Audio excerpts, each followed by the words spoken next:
Cincinnati Bengals are looking to bounce back after their Week 1 loss to their AFC North rival by hopefully beating another AFC North rival in the Baltimore Ravens.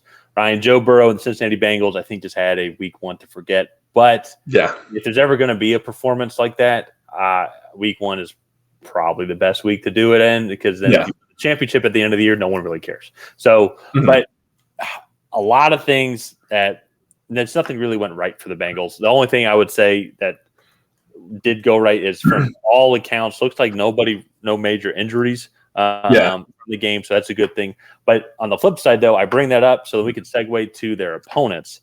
The Ravens won their game against the Houston Texans, dominant fashion, as we all expected. But now they're coming into this week. From this morning, J.K. Dobbins torn Achilles out for the season. Marcus Williams has having pec surgery. Both Ronnie Stanley and Tyler Linderbaum are week to week, both with sprains, one with a knee, one with an ankle. Mark Andrews did not play in Week 1, as well as I had to see if he comes back. Marlon Humphrey seems to be hurt.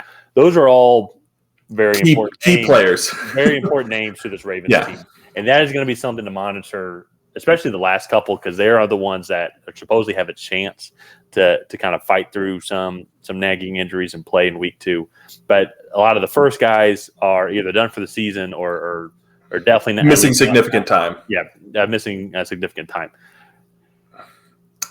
I luckily, I want to talk about J.K. Dobbins real quick, because that just sucks. I remember watching him at Ohio State, and just what a crappy career. And this is a contract year for him, because I'm pretty sure he was a day 2 pick, so he doesn't have a 5th-year option. Yeah, he was a 2nd-round pick.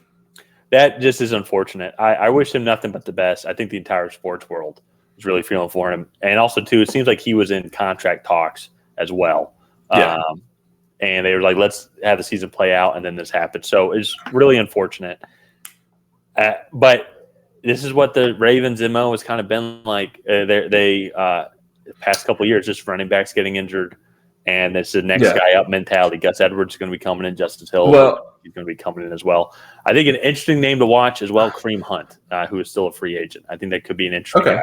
Actually, a division guy, and he would fit pretty well in there. My thing is, this has happened the last couple years, right? J.K. Dobbins played his full rookie year, then he tore his Achilles, then an ACL, and then now I think his other Achilles. There's ACL, Achilles, yeah. Yeah, and so now Lamar Jackson usually is the one to pick up a lot of the extra slack in the rushing game, and as we've seen in the last few seasons, he doesn't finish the season when he has to do that. So it will be interesting. I know they are trying to keep him more in the pocket and keep him upright a little bit more. So that's going to be interesting to follow.